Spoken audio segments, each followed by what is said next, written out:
Ah, Keong Balap. Okay. E4. Okay, let's do the Scandinavian.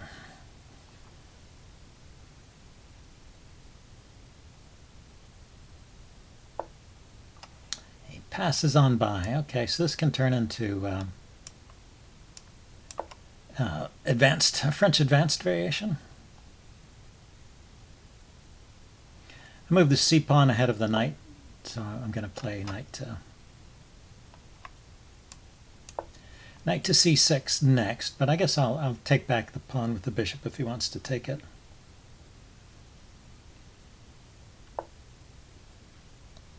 Okay, he wants to force the exchange, so I will take.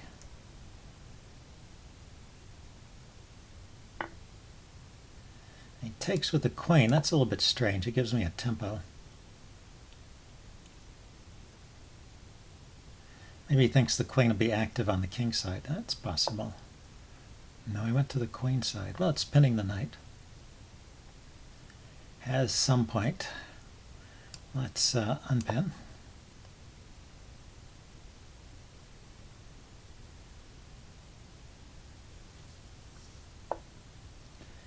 And let's see, the rook is defended, so I can attack the bishop, right?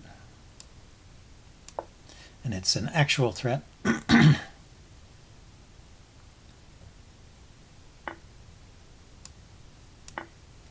then his queen will move again, I guess. So I got the bishop pair, and I have an extra center pawn. Should be good for black, as long as I haven't gotten too far behind in development, but that doesn't seem to be the case. Just looking at the f-pawn here. But his other piece that he needs to get involved is a knight, and it's going to take it a couple of moves. So let's start developing my knight. And go knight to g6 with another tempo on the queen.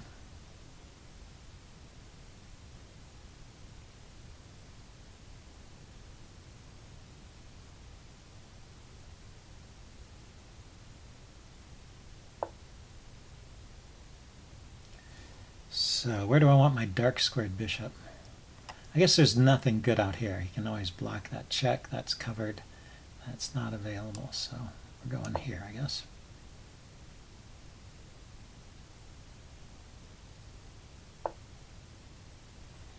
And now castle 2. Seems like a reasonable thing to do. So he's got this advanced e-pawn very well defended. Knight, queen. Oh, no, only twice defended. I was thinking the bishop. So only twice defended. So I could pile up on it.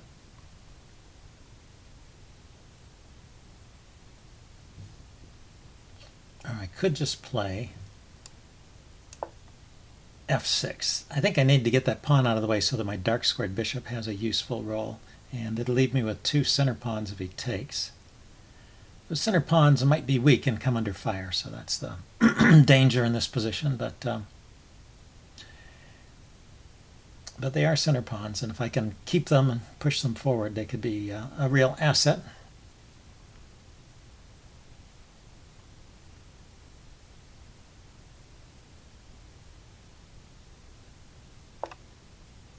So he does that again. He did that once before. He did bishop e3, defending the pawn from behind, so it's threatening to take. So probably I should take here, and then maybe develop my rook to chase whatever piece lands there away. Except here he's threatening to take my knight, so I have to keep taking.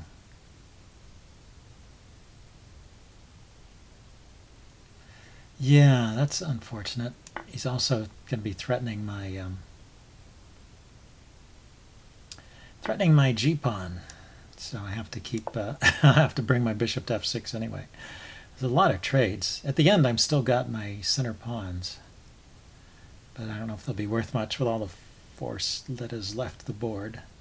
Well, he's only left with an undeveloped knight and his rooks and stuff.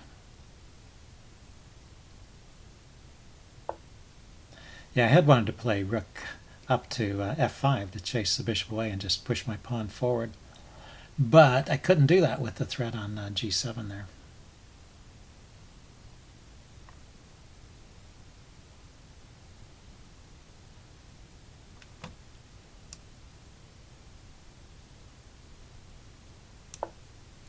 So that knight, let's see, yeah, that pawn is defended. I'm thinking of playing my queen up to d5, setting up this battery here and threatening his bishop.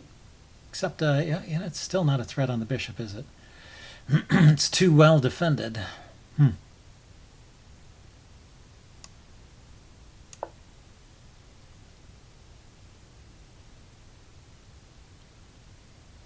And he can even play knight to f3 and defend it more.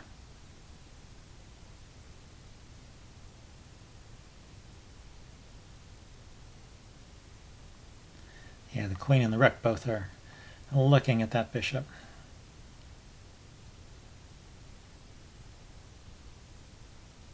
So maybe this pawn move wasn't such a great idea.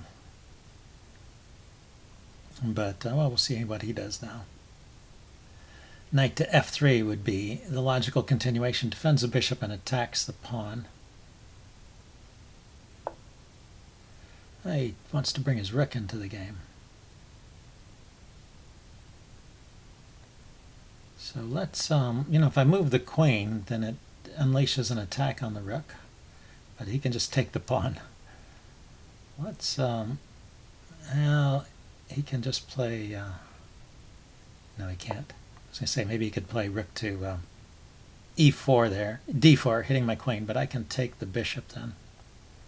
So that pawn that I pushed forward had become a liability, so I'm just ditching the pawn. Trying to get rid of it.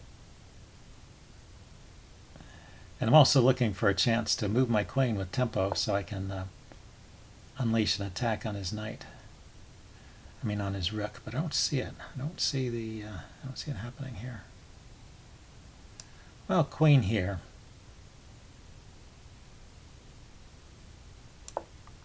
Hits the b pawn.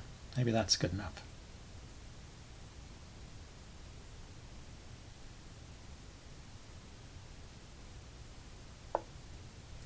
He just goes there. So that hangs the bishop, right?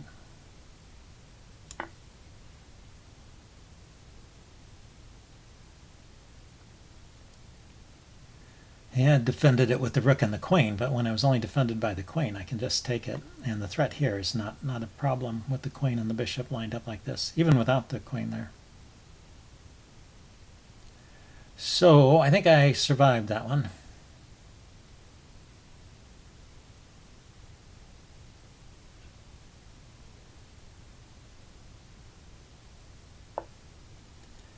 He moved his king. I can come here and give a check and chase the king back and pick up the knight. He's still not mating me here, right? Rook takes, bishop takes.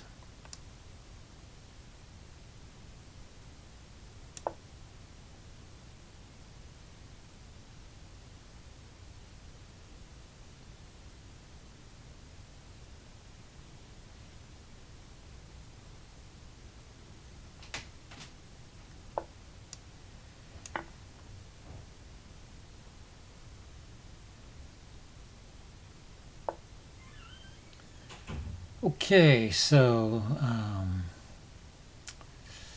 not sure what the point of that is. Maybe, oh, the queen is now defending the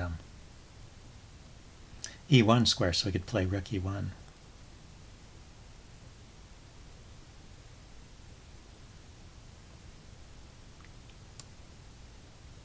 Let's go here with the check. I want to get out of the way of the pawn and just push the pawn forward. When the pawn is on d2, it'll control the e1 square.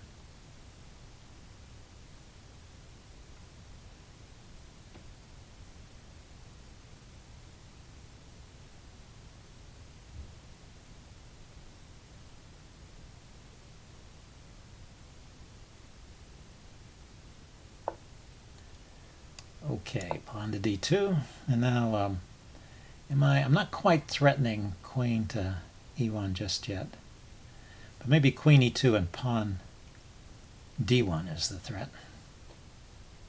So he puts his rook in front of the pawn. I can chase that rook away. I don't see how he I don't see how he holds it.